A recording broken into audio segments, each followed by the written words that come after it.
Hi, in this video I'll show you how you can implement GA4 event tracking with GTM.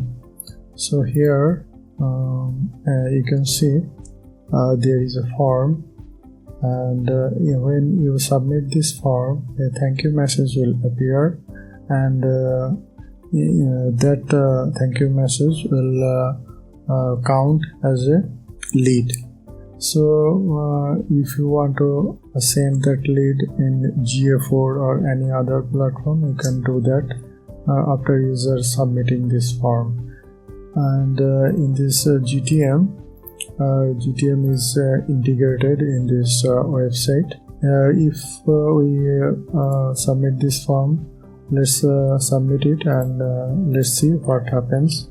So when a user submit this form, this thank you message, you can see here, you see this thank you message. So this thank you message will appear in this window, and this will count as a lead. Sometimes there is other types of forms. So when user submit this form, it redirects to a confirmation page or thank you page, and there is a you will see in the URL thank you text in the URL this way.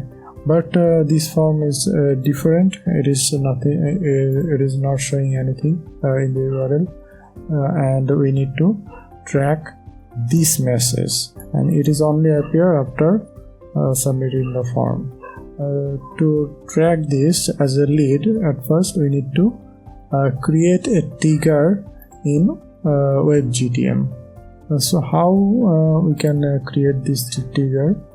We right click on this message and click inspect, and here the all the document object model, the element, HTML element, and here in this element you will see that if we put the cursor in this element, you will see the this message is selected, and we need to grab the class of this element. So let's double click on it and right click and copy it. Make sure before creating a trigger, make sure this is a unique class. To check this, we can check this easily in console, browser console. Just click on this console panel, clear everything, and you should write document.query selector all. This one, you can see it appeared. Just this way you can check if it is unique. Just copy the class, paste the class here. For class, you need to put a dot before the class name, like this. So there is two class, so we need to put two dot of every class. And we can close this space. So you can see here, if we press enter, and expand this node list, we'll see the length is 1, and that means this success message is only 1 and we can use it.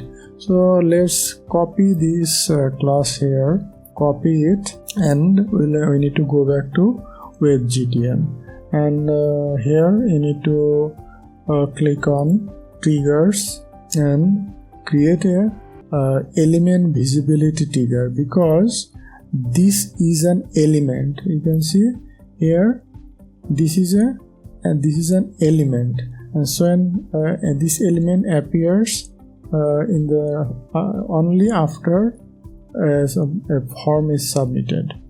So we need to create an element visibility trigger to check that this element when this element is visible on the page. To create the element visibility trigger, we need to click on new button and click on the pencil icon, and here just scroll down and select the element visibility trigger under user engagement. Just click on it, and there is two options. You will get two options, either ID or CSS selector. So ID, when you will find ID here, this is a class, right?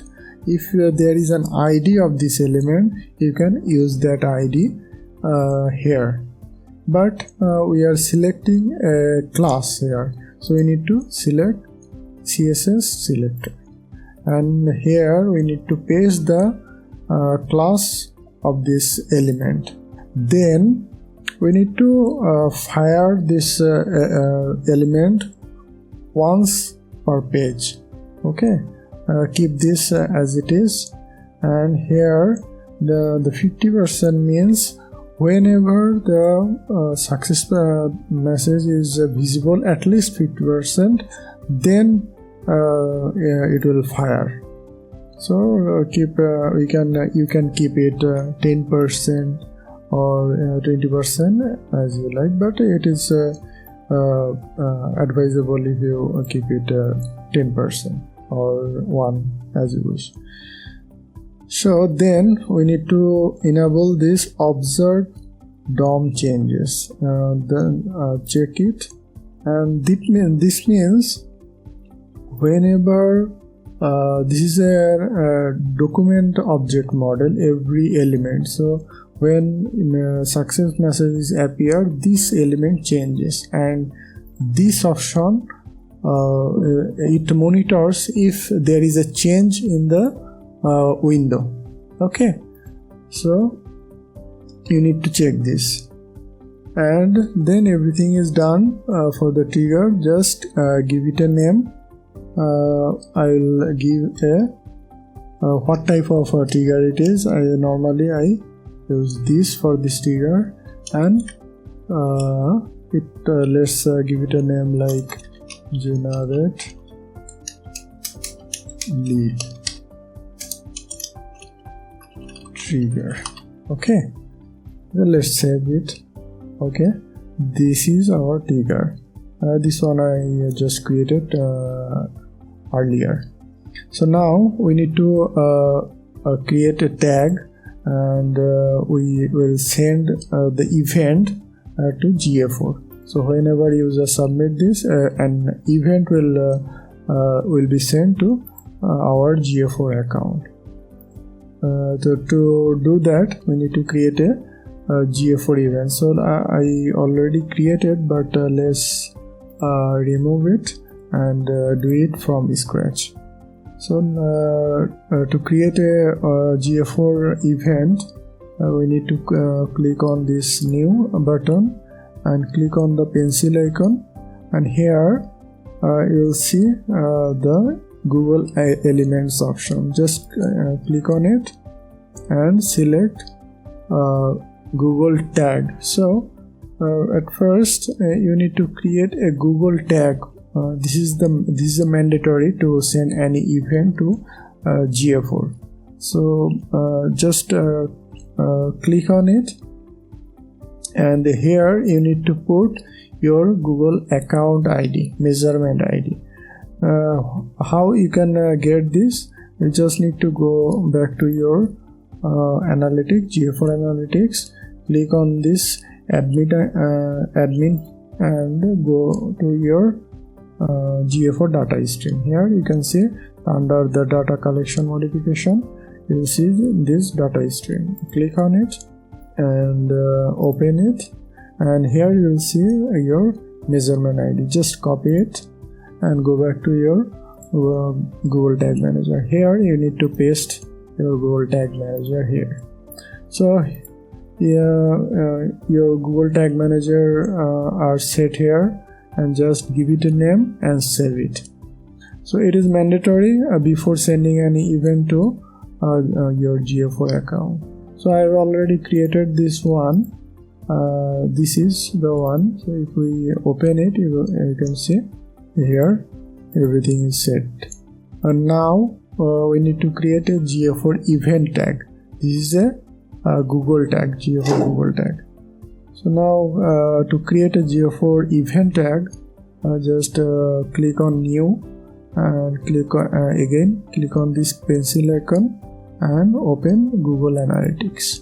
So here pick this GA4 event tag, and here you need to put your GA4 measurement ID again. So just paste your GA4 measurement ID. Here you'll see that Google tag found in this in your GTM container. So that's why whenever you need to put that GA4 measurement ID that is associated with your Google tag that you put in your GA4 tag. Okay, so after that in the event name section you can give any event name as you wish, but GA4 recommends it that the GA4 has some recommended event names that we can easily find it here. Like if we type GA4 recommended events and parameters, just click on here. This is the GA4 official document, and here you will find all the GA4 recommended.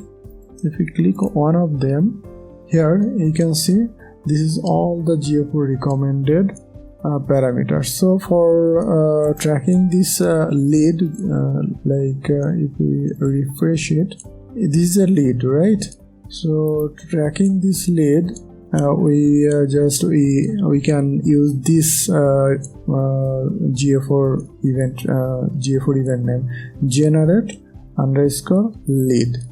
This is the GA4 recommended event name. So if we copy this and go back to our GA4 GTM and you can paste it.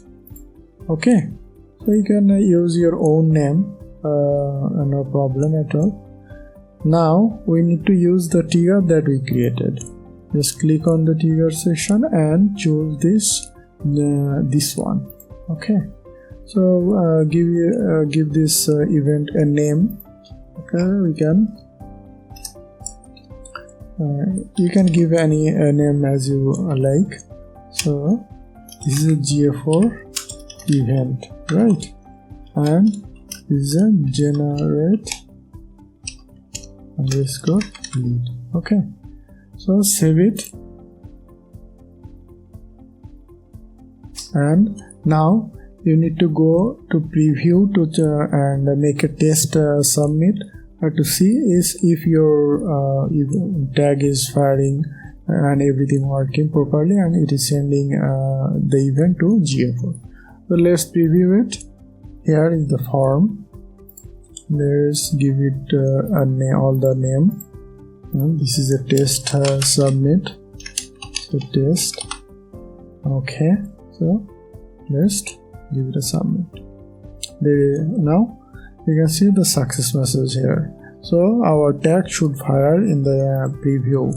You can see there is a event element visibility trigger fired here, and our tag has been fired. Okay, you can see that the tag has been succeeded. If you open it, we can see the event name generate lead, and it is successfully fired. If we want to check if it is being sent to GA4, just click on the GA4 and go to the report section, and you will see the report real-time. Click on the real-time overview, and you can see here generate lead event. You can see I have submitted 2 times, but that's why it is counting 2, and this is a generate lead event. So here you can check everything that event is successfully being passed to GA4, and GA4 is successfully receiving the event. You can check this way. Another way you can check it is the debug view section of GA4.